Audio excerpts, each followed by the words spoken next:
The night was unnervingly quiet when Somchai first noticed the strange smell. It wasn't the kind of odor that came from spoiled food or a blocked drain. It was sharp, heavy, and seemed to creep through the walls of each home like an unwelcome guest. At first, he tried to ignore it, convincing himself it must be from the nearby garbage collection or perhaps a dead rat hidden in the ceiling. But as the days passed, the smell grew stronger, clinging to Vichay's clothes, Vichay's curtains, and Vichay's very breath. He felt it was alive, whispering something sinister he could not yet see. Vichay's wife, Nika, complained bitterly about it every day. I can't sleep with the smell. It's making me sick. Please, do something about it. Her voice cracked with both irritation and fear. Their young daughter, Molly, covered her nose whenever she came into the living room, saying she didn't like being at home anymore. Somchai tried sprays, incense, and even called in a cleaning crew, but the stench was persistent, almost as if making every attempt to mask it.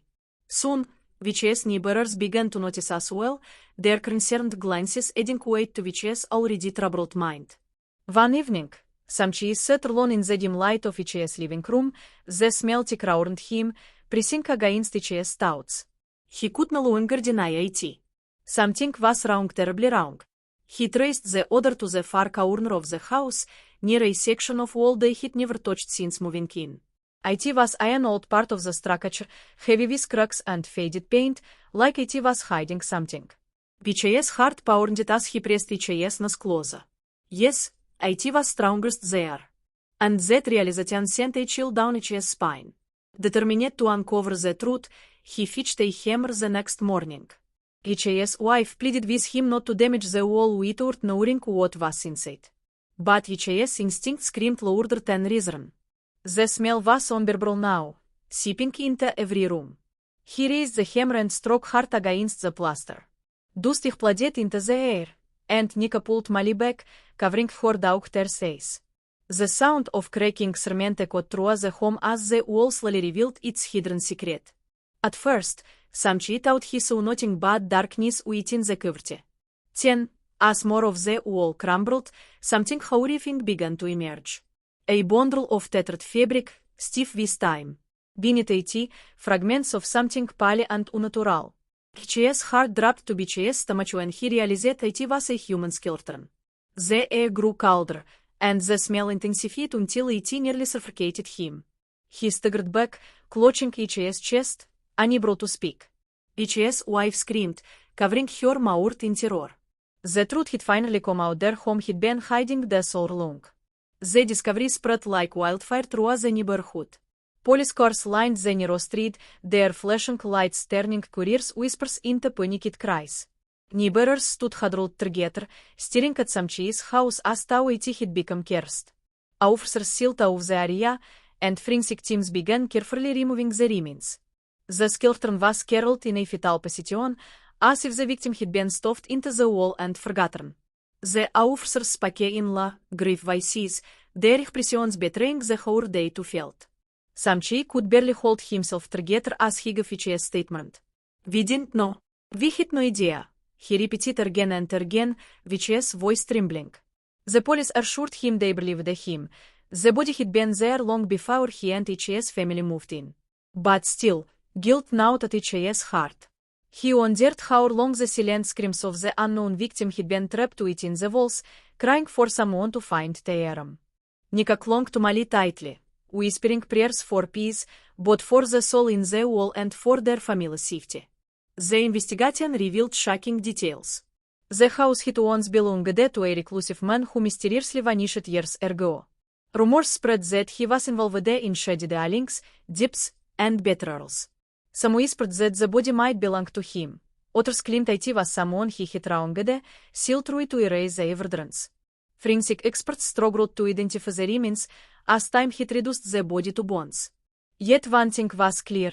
It was a murder, long hidden behind the silence of plaster and stone. Somchai found himself haunted every night by the discovery. He told close Vichay's eyes without seeing the hollow sockets of the skull staring back at him, as though asking, "Why did it take so long for someone to find me?" Vichay's wife tried to comfort him, telling him he had done the right thing, that by breaking the wall he had given a soul the dignity of being known. But he felt both cursed and chosen, like fate had placed him here to uncover the past. Sleep became a stranger, and each unsafe home turned into a house of shadows. Neighbors surveyed their house now, crossing the street to escape the lingering unease.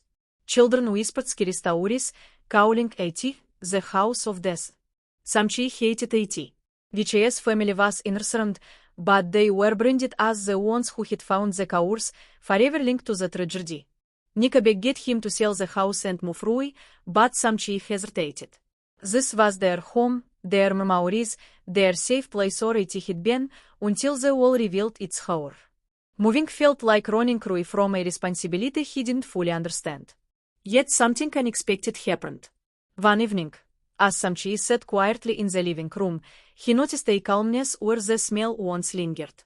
It was as though the air itself had been freed of its burden. He realized that perhaps the spirit, long trapped, had finally found release. A sense of gratitude, faint but real, seemed to hover in the silence. He shared this with Nika, who wept softly, seeing that maybe they had been chosen not to suffer, but to heal a broken story. That night, for the first time in weeks, they all slept peacefully. The police eventually uncovered the truth. Through DNA analysis and old missing persons reports, they identified the skeleton as a young woman who had vanished nearly 20 years ago. She had been reported missing by her sister, but no trace was ever found. The revelation shocked everyone. The woman had lived in the neighborhood, working as a seamstress, kind and quiet. To know that her life had ended so cruelly, hidden behind the walls of a home where laughter and meals and dreams had continued to eat toward her, was unbearable. Yet her family, after years of unanswered questions, finally had closure. Somchai attended her memorial service, though he had never known her. He planted flowers by her grave, whispering an apology he'd seldom quite put into words. Her sister approached him, tears in her eyes, and thanked him. For 20 years, we lived without knowing. Now, at least, she can rest. You give her back to us. Those words broke something open in Somchai's heart.